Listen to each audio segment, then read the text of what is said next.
Hey guys, welcome to what I'm hoping will be the first in a series of many videos like this one. What I'm going to be doing today is some virtual plein air painting. If you're not familiar with the term plein air painting, it's essentially the act of painting outdoors, whereas virtual plein air, at least in this case, is the act of me green screening myself into a landscape from Red Dead Redemption 2 and painting that from life, so to speak, which is probably a better option than actually going outside with everything that's going on these days, the quarantines and all. So anyway, I chose a spot from the northwestern location of the map. If you guys have the game and you want to check it out, it's a fairly standard landscape, you know, mountain, pine trees, flowers, grassy field, nothing too crazy, but it's what I like to paint.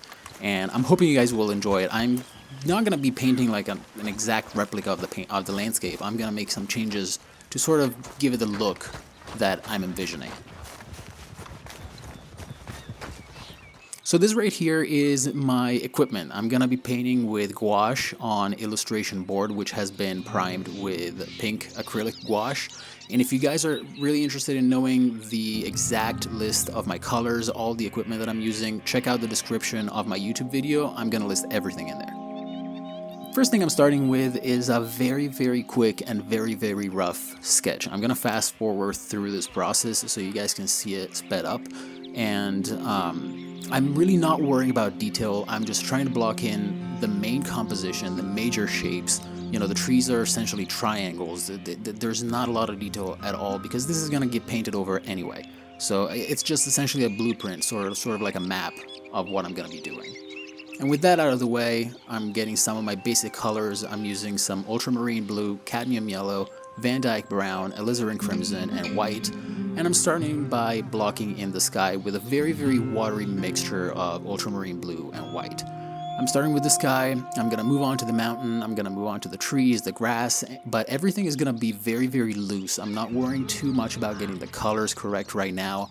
I'm not worrying about getting the values correct even. I'm really just trying to block in the shapes. That's all. I want to reinforce that sketch that I made, so that I can cover that up and just kind of like keep going using this block in stage as a guideline for what's to come.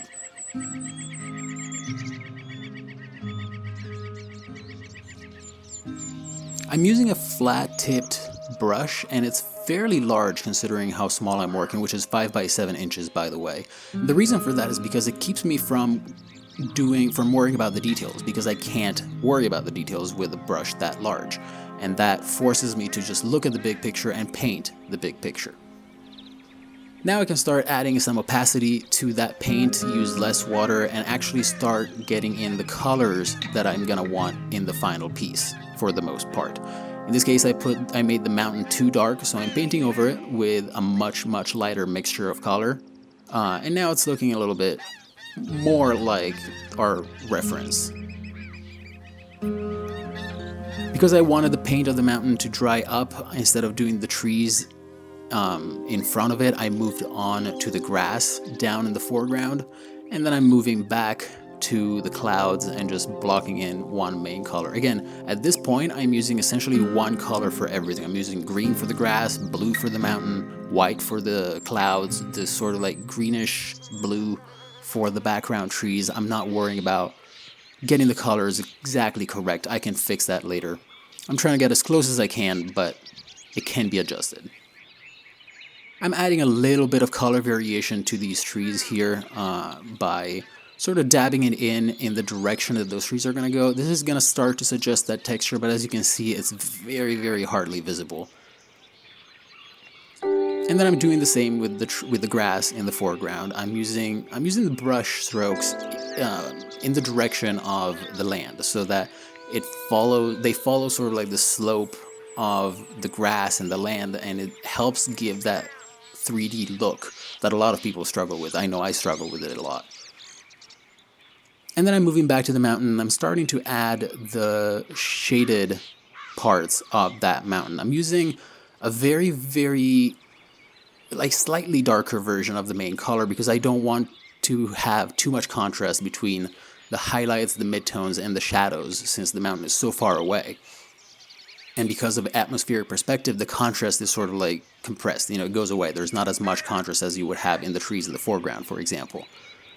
And with that done, now that the mountain shape is pretty much locked in, I'm going to change the colors, I'm going to adjust it, but it's pretty solid at this point. So I can start putting in those clouds in the background.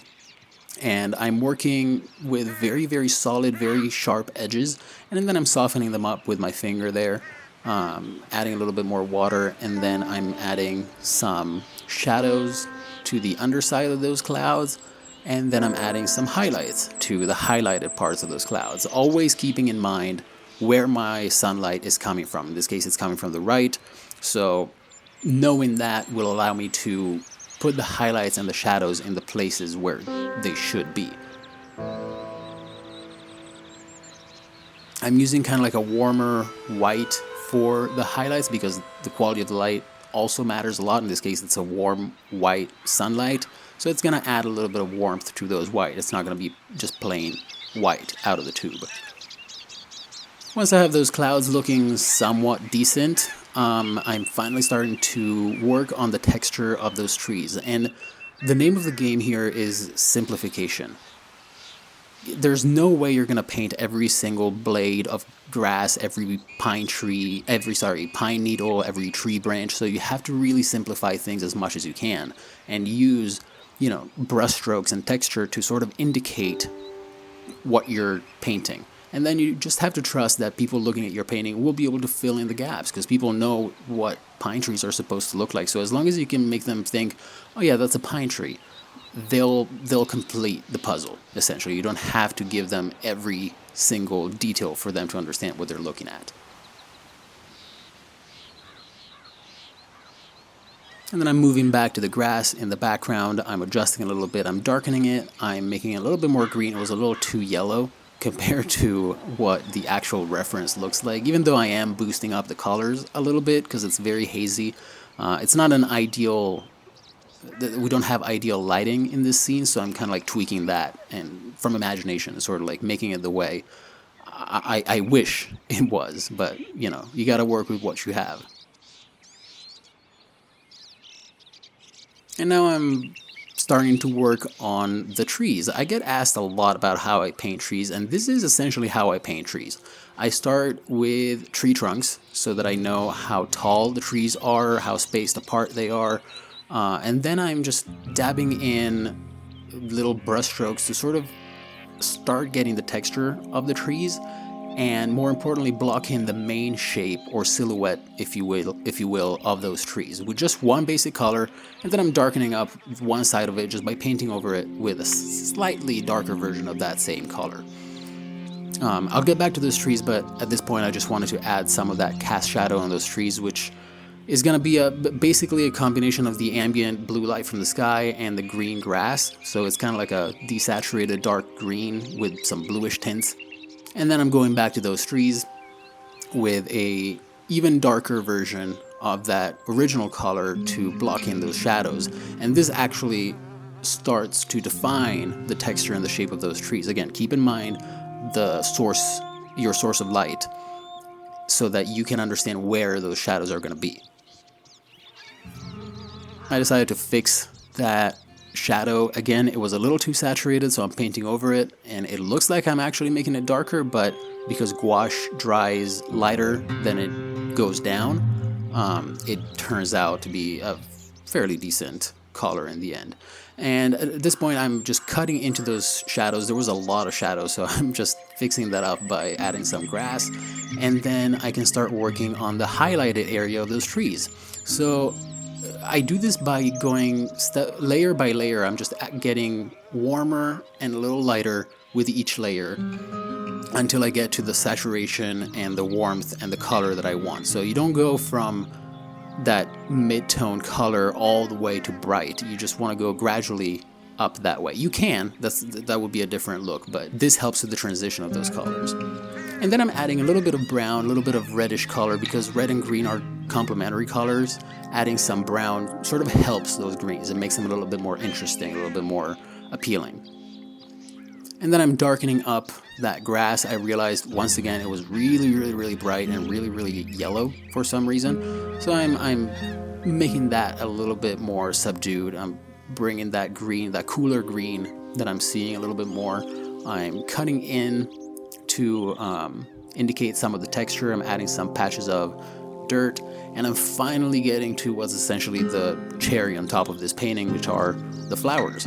And I'm painting these flowers basically the same way I painted the mountain, and the same way I painted the trees, and the same way I would paint anything else. You start with a basic main color, which in this case is this lavender color, and then you go in with a darker, cooler version for the shadow side, and then you go in with a lighter, warmer version of that color for the highlights.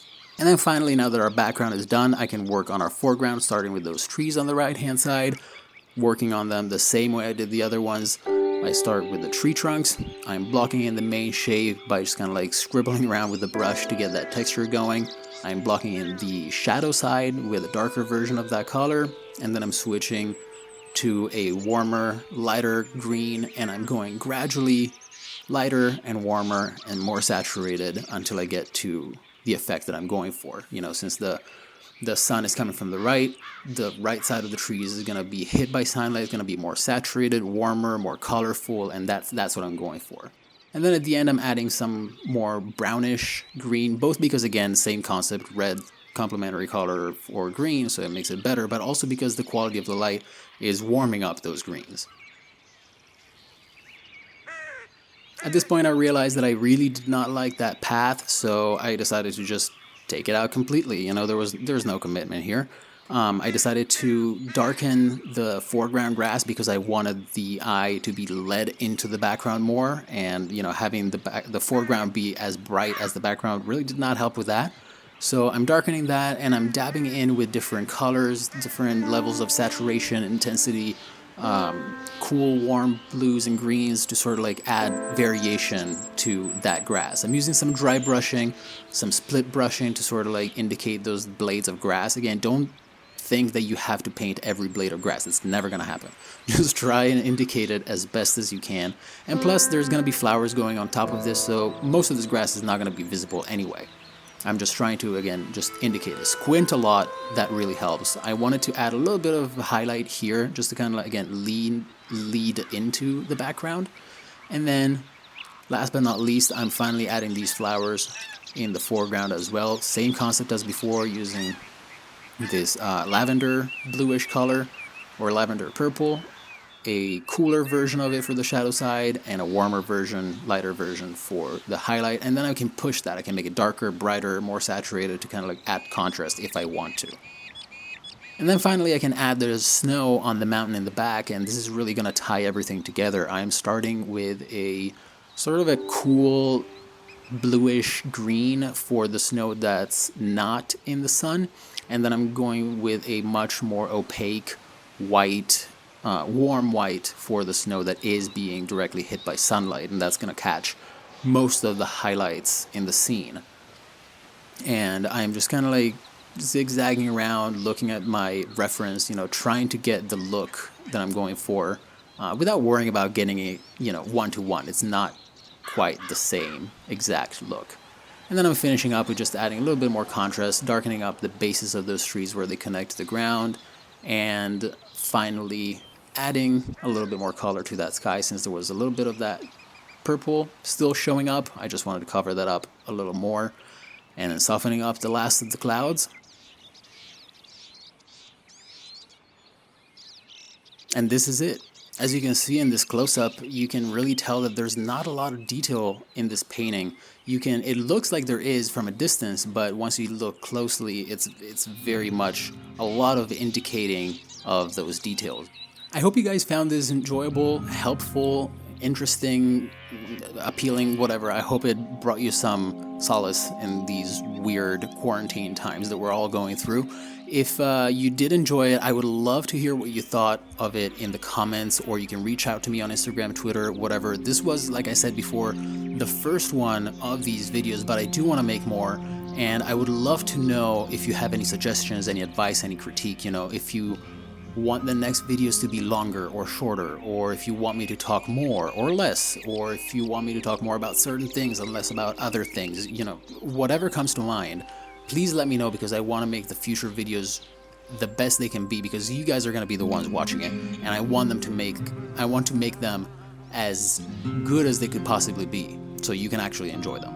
Also, if any of you are interested, this painting is available on my Etsy both as an original and as a print. So you can follow the link in the YouTube description, or you can type in the link that's on the screen right now to go and check it out.